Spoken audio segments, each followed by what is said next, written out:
disconnected. Hey guys, welcome to Woodzman Adventures, and today, another mod. Actually, I don't consider these mods that I'm doing.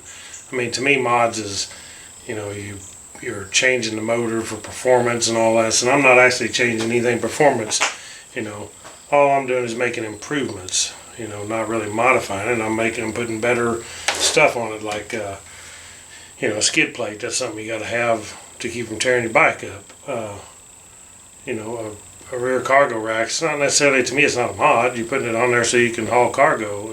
I'm not modifying the engine, and so I'm not actually doing those kind of mods. But old Tanker Man and old Heartland Dual Sport Dale, they've been aggravating me about the mods thing, because I said I wasn't going to mod this bike a lot. Well, I'm not modding it, in my opinion. But anyway, what we're doing today is I'm going to change this rear sprocket. This is a 40 tooth that comes stock on this, and the chain that's on it is a really cheap chain. It stretches too easy. Sounds like there's a bird up there somewhere. But anyway, what I'm going to do is put on a good chain, which is this. Of course, it's 520. This is the VX2 D.I.D X-Ring chain, and this is a huge improvement. I've had this on all my other bikes. I've had it on the other CRF250L. I've used them on dirt bikes, and this chain really holds up. It don't stretch so fast as the stock, and so this will be a big improvement. Of course, I got this and the sprocket both at CRFsonly.com. Check them out on there. I'm going to put a link below, but he has everything for the CRF250L. More than any place, really. One place that has CRF250L stuff, CRFsonly.com has it. And super good guy, super good people to deal with. This is the rear sprocket, and it's a Sunstar. I always get Sunstar because I've had great luck with them, even back on my dirt biking days. I've had great luck with steel sprockets. I just go with Sunstar. They hold up real good, they last good, and it's a good price. So, but what this is a 42 tooth, so the 40 tooth stock, I'm increasing it by 2 teeth, and what that will do if you increase the rear sprocket, it will gear it down a little bit, which will make it a little higher RPMs, and it gives it, mainly, takeoff of course is better on your low end, but on top end, it gives it a little more RPM, so when you're out on the highway, it's not dogging as bad, because this thing, stock, when you get it up to 55, 60, it's just barely really got enough power to do very good. So this, I put it on my last one, and it was super. It made the gearing improvement, made a huge improvement in the bike, and a lot better for woods riding too, because wheeling over logs and stuff, it just gives you that extra punch. And if you watch my videos, I'm not into changing the front sprocket at all. I have changed them, and the front sprocket's a cheap way to go, because the front sprocket's a lot less than the rear, but I don't recommend it at all. And I believe that the smaller diameter on here causes more weight on the chain and causes it to rub into this chain buffer that goes along the swing arm, and it does. I've seen them actually damage this thing, wear it out. I've seen them even rub through and rub into the swing arm by people putting too small a sprocket on there. So I don't ever change the front sprocket, only the rear sprocket. I change the front sprocket if it's 4, but I don't change the diameter size of it, the amount of teeth. So we're going to do this install, put on the sprocket, put on the chain, and we're going to show how to adjust the chain whenever I'm done with that. So stick around. Alright, opening the chain up here. It's the master link here, and I always get the kind of master link that has the clip. You can buy the riveted type, and what that is this here chain. There's no clip on this that holds a link on all the way around. You're not finding an actual master link on this chain, because any link you can take apart, because they have to. What I do is you can press these out, but I grind these off, these pins, and then take the master link out, or what I call the master link, and then the one that I put back on is a clip type. I'll show you when I'm installing this what I mean by the clip type. But these are plenty good as long as you install them right. Do it right to start with, and you won't have a problem with these. I never have. But this type here, of course, is better if you can get the kind that is the rivet type. If you have a way to smash those, I have done it on a vise before, and a hammer and a vise and punch to peen these actually so they don't come off. But otherwise, if you don't get the clip type, they work great. But we're going to take an angle grinder, is what we're going to do, and grind these pins down enough that I'm taking off this head that has been riveted on here. I'm going to grind those down and that link will come right out. So I'll get a close-up of this so you can see what I'm talking about. Okay, as you can see here, this is one of the links. You can take any of these out, but these have been bradded on here, and we're going to just grind that part off until we're past it and basically into this link just a hair, and then this thing will come right off, and that's what we use the grinder for.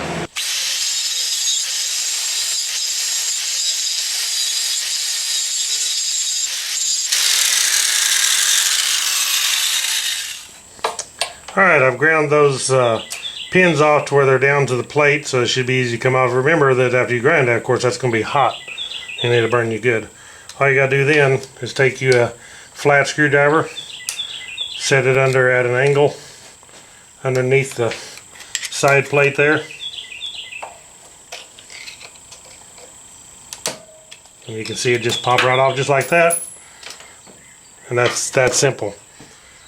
Alright, the next step is to feed the chain through, and what I do here is take my new chain, lay it out here.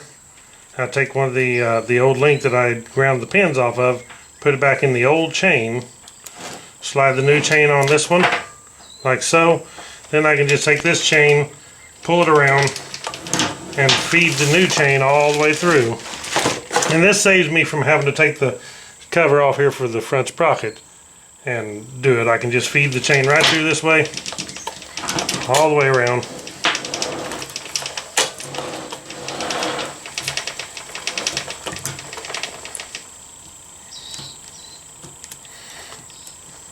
Like so. Now we'll remove the old chain off, and of course this is a 120 link chain that's coming in the box, so we'll have to be cutting some links off of this. And the way I'll do it is the same way I did the old one. I'll grind these pins off and take a link out, take this so much of this section off here, and then we'll be using the master link to put it back together. But I don't want to do this yet until I get the rear sprocket changed, because it's a bigger diameter. I don't want to make the chain too short. So we'll go ahead and change the rear sprocket, then we'll put the chain back together. Alright, so we're removing the rear wheel. The thing you want to do, whether you're changing the chain or not, but you still need to lay this chain because we have it together. So what we're going to do is pull it over here. You can do the same thing if your chain is still together. But I want to lay my chain over here out of the way like so, and it'll be out of the way while I do this. And then we're going to take a 19mm wrench over here and a 24mm socket over here to take the rear wheel off.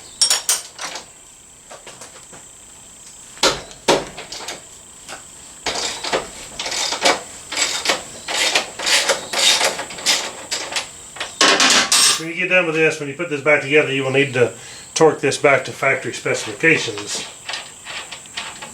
So pull the nut off, your spacer here, which has your mark so you can line the chain back up, and then you'll pull the rear axle out.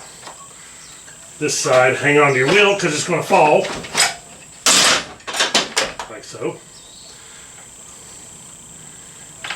You can slide this caliper. Hopefully you can see this caliper. Let me scoot it over here. The brake caliper right here. Make sure that you don't, some people put stuff in there, but I don't. I just make sure that I don't hit the rear brake, because if you do, you're going to squeeze your brakes together, make it more difficult for you to get it back on. So what you want to do is slide this back. It slides onto a groove right here on notch. Slide it back and you can lay your caliper to the side.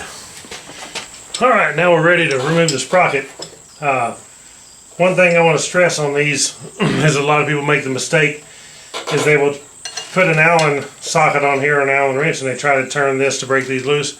You'll round these out if you do that. The way to do it is just use your, I'm using a ratchet and a Allen and this is a 6mm. And then what you want to do is just use this to hold it from turning, the top one. And then you take your 17mm wrench on the bottom, and that's what you're going to turn. But you use just the Allen to hold it in place. After you get it broke loose and it's turning freely, then you can take your ratchet and use it if you'd like. But for this purpose, and not to round those out, don't turn your ratchet, just use it to hold. Like so. Then you can take your ratchet and take them out.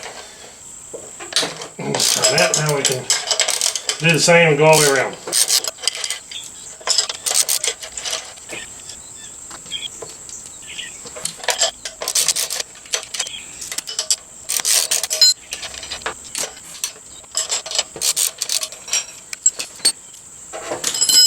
Alright, we got that one off. Alright, so here's my 42 tooth Sunstar sprocket, and of course you can see the difference between the old and the new. It's not going to be an extreme amount, but there is a difference in the diameter, which will lower the gearing.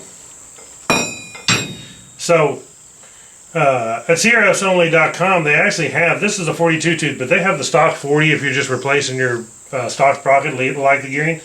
They also have bigger, larger sizes, and so you can change this to whatever gearing you like. And they also have the front sprockets and all chains and everything, of course, for your CRF. So we're just going to set this on there. It doesn't actually matter which position it goes in. Put the letters out, because what this side is flat, this side is recessed for your bolts to go in. So you got to make sure you put it on right there. And we'll go ahead and stick our bolts in.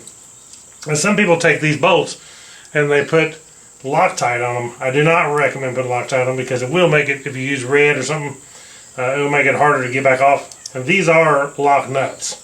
I've never had a problem with them coming off. As long as you torque them to specs, you won't have a problem with that. So we'll go ahead and get them all started back on here. And then I'll speed up the video here.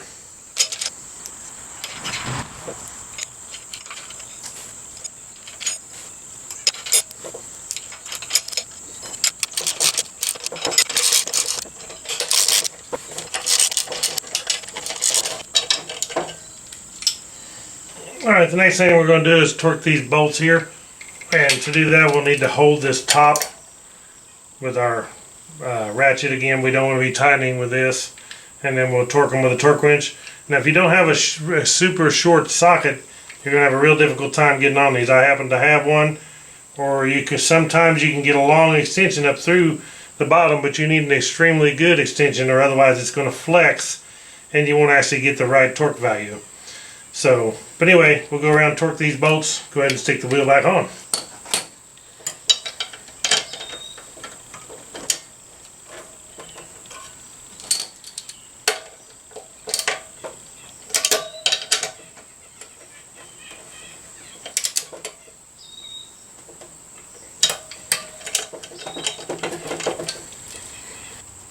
Alright, when you're sliding your wheel back in here, you want to make sure that you've taken your spacers that you took out when you took the wheel off.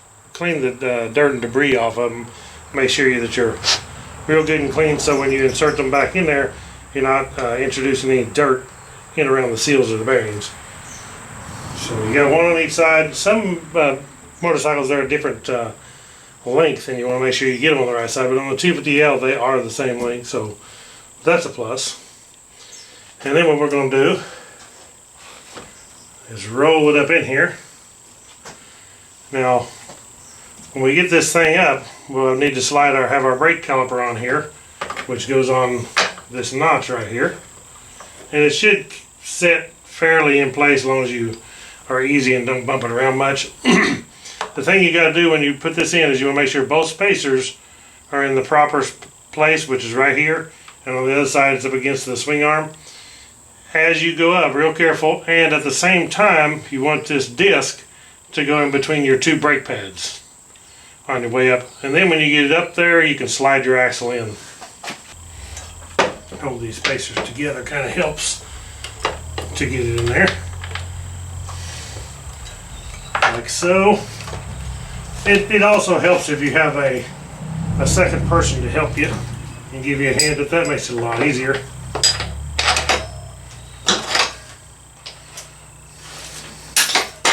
Slide our axle back in. And when you slide the axle back in, these things have marks. The way this one come off was there's one mark on the top, so we want that up. There's several marks on the bottom. So we want the one mark on the top up, just like when it came off.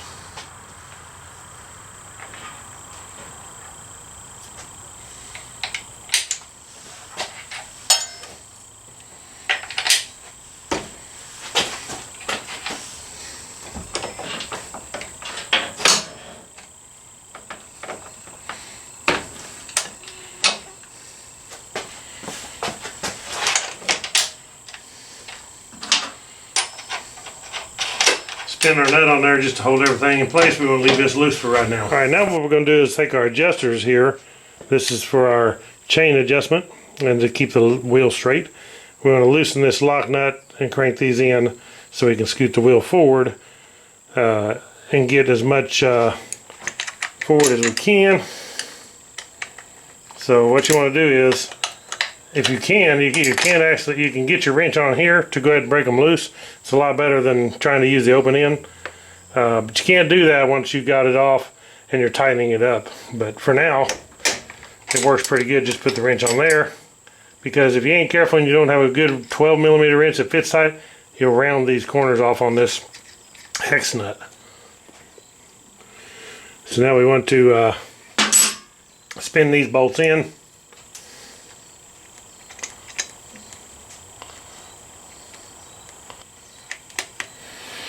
Alright, one thing after cranking these in, you want this wheel to where it slide forward, but do remember, if you have a larger diameter tire than stock, you want to be careful not to get it too far forward so the tire is rubbing your mud flap, because that tire will tear that mud flap out from under there. So you don't want it so far forward as doing that, but with the stock tire, I don't believe you have that problem. Now we'll go do the same to the other side. Alright, now we'll go ahead and put our chain back on the sprocket. Run it back up above this chain guide here. Alright, so I want to pull this chain up here and make sure I set it in a spot where it's in a length like it. That way it won't be cutting the wrong spot, and figure out which one I need. And like I said, you don't want to be where you're too tight to actually put the thing back together and still have room to adjust it.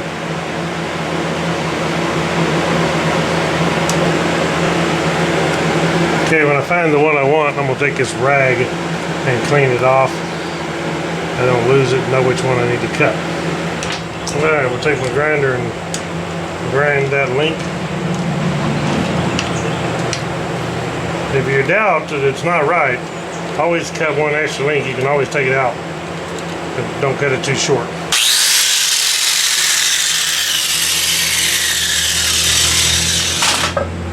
Same thing, make sure you don't burn yourself because then things get hot. Pry this one off. The new link does come with some grease, so we want to make sure we grease these pins good, because that will be the lubricant, basically internal lubricant for the life of the chain. Spraying all your lubricant on the outside really don't get to the inside of the chain, at least not until it's wore out. The O-rings go bad. So be liberal with the grease. There are 2 X-rings on the back side, 1 on each pin. And we can slide this in here. Alright, we'll get our new link. We got our O-rings on, we got it greased, we'll slide it in here. Make sure you get the wheel all the way forward so you can get this on. And we'll still have plenty of adjustment when we slide this back. Then we got to put our plate on and our clip. The way this clip is designed, as I told you I was going to show you, you put on your main plate first, then this is the clip. And you can see on this clip, the one side is rounded, the other side is split. You want this rounded side toward the front of the bike. And of course, when this chain, the rotation of the bike, so when it is like rounded this way, this is the rotation of the chain, then the rounded part is going forward, like so. See that rounded part? That's going forward on the bike as the chain travels. If you have it around the other way, this could snag a stick, rock, anything, and rip that off. So always make sure you get that on the forward side. Alright, now we need to take and put our 2 X-rings on this side. And I'm just going to put a little grease on these pins. Make sure it's plenty greased. Slide on our new rings here. Slide this plate with the letters out. Alright, the way I do this is I take a nut that's big enough to slide over the pin. This right here is a 12mm hex nuts, and this one here 8mm bolt. This size nut actually works pretty good. And then I take a pair of vice grips and I want to spread it out so it fits over the chain and then what I'll do is put the nut on here like so. Take my vice grips, make sure that the back side of your vice grips is on the pin back here, and then over the nut here, make sure you're definitely over the pin here, and then just squeeze it on. Squeeze it on like so, don't squeeze it all the way. Then squeeze the other side on. And you can kind of just go back and forth, real easy to do. It actually stops when it hits these center roller, they're not the rollers, but they're the roller pins. You want this on far enough that you can see this groove right here that your clip will be going into.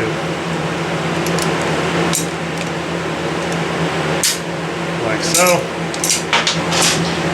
Okay, now we got that on there squeezed on where we can see it. We want to put this on, and like I said, we want this rounded part toward the drive direction, which is this way. This way the chain's going to run, so we want the rounded part. If your chain's on the bottom, you want it toward the rear. The way we're going to do it is this thing is made bigger here, smaller here. So I set it over and slide it forward. I'm going to take this master link, pry it out just a hair, where we can go raise it up over that pin. Like so. And then we can take this part, raise it up and snap it in. Make sure that it's good and snapped in. And then what you want to do after you get it snapped in good is take your screwdriver. You don't have to go in deep and mess up your X-rings. But I take my screwdriver and I pull out like this, like we was pulling the other link off the old chain on both of these, and that will pull them out a little bit, and it'll be seated up against this clip, and it'll stay on there. And it's got good free movement. You don't have to make sure that it's not stuck. So on that, we're good to go. All right, now on to adjusting the chain. Honda recommends, as you can actually see up here on the chain guard, that they recommend 1.25 inches of free play and checking it from the bottom of the chain with your bike setting on the side stand. So I went ahead, I usually don't do this. I put it on the stand like I had it earlier when I changed all this, but it's actually, my bike is already with it on the side stand is the same thing because my suspension is unloaded. Some call for unloaded suspension, some call for loaded, but we're going to do it like Honda says on the side stand, just for video's sake. And so what we need to do is we adjust our, right here we loosen up our 12mm, we use our 10mm to crank these back or forward depending on what we need. When we have marks on the bottom here that correspond with the mark on this aluminum block, corresponds with the mark on the swing arm. Same on the other side. What we're going to want to do is crank this back slowly and evenly. We'll crank this back so far. We'll go back over there and crank the other side back instead of doing one side way back and then trying to take up the rest with the other side. That's not what we want. We want to keep it even, the axle going straight back until we get it to where we want it. So what we're going to do here is I'll hold a ruler on here, and we want the center of the pin in the center of the chain is the way I do it, dead center of the chain here of your movement. And we want to figure out where the center of this pin is on the link on our ruler. And then what we want is, when we move it up, to 1 1/4 inch, that should be snug at 1 1/4 inch free play. To the center of our pin, be at 1 1/4 inch. So right now it's actually way too loose. I'm going to have to tighten it up, so we'll go ahead and crank this back some. We'll look at our notch on here. If you look under there, you'll see the little marks on the swing arm. We want to do the same on the other side.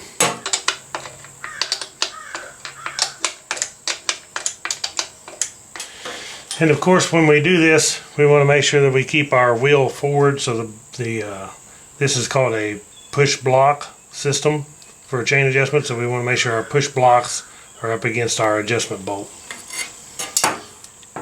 We'll set it here on it. See my mark. I want to move up to the same pin, and I want that to move 1 1/4 inch, which it's not going to right there. I'm going to have to do something different here. Put something on here to hold this up a little higher. So now we got our mark right here, and I can move it up. We're just under that mark, which is 2 1/8. So if we go up to 1 1/8, that's 1 inch. Well, we want 1 1/4 inch, so I'm actually a little bit tight right now. I need to back it off just a little bit. It don't take much. And we'll back the other side off the same way.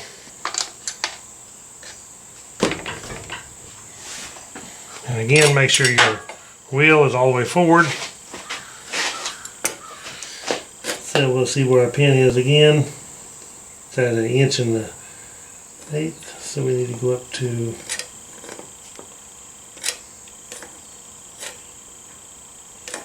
we go up to 1. Down here is 1 inch. There's 1 1/4 inch right there actually. So we're at 1 1/4 inch here. We're at 1 up here. That would be pretty darn close right there.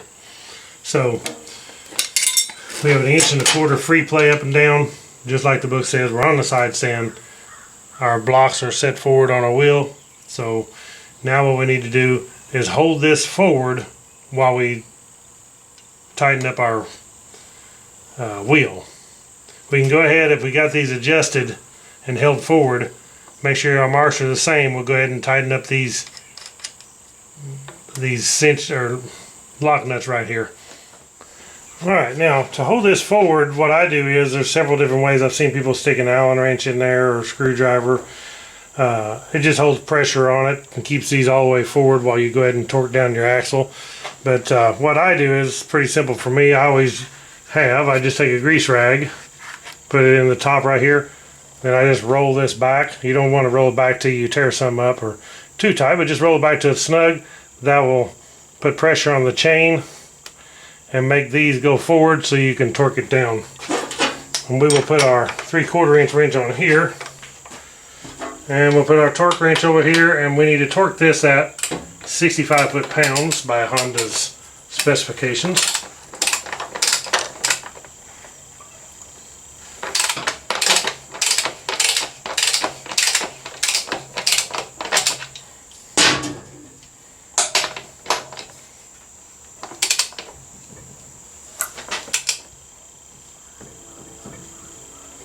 Once it gets good and snug, it doesn't matter if this comes loose. As long as you're good and tight where it ain't gonna move. There we go. 65 foot-pounds. Roll that forward, take our rag out. Alright, there we go. We put on a new D.I.D X-Ring Gold chain, and from CRF250L, and also put on the Sunstar rear 40-tooth sprocket. We adjusted the chain. It's got 1 1/4 inch free play in it. Our axle's straight. Our lock nuts are tight here to hold this from moving, and we're in good shape. I'll post a link to CRF250L. They have everything you can imagine for a CRF250L, so check them out. And you can purchase the chain there. You can purchase master links, anything you need, sprockets. So thank you all for watching Woodzman Adventures. Click the thumbs up, please. Subscribe to my channel if you're not. Lots more 250L, Jeep Wrangler, and outdoor travel trailer living. And videos coming up, so thank you for watching. Catch you all in the next video. Right on.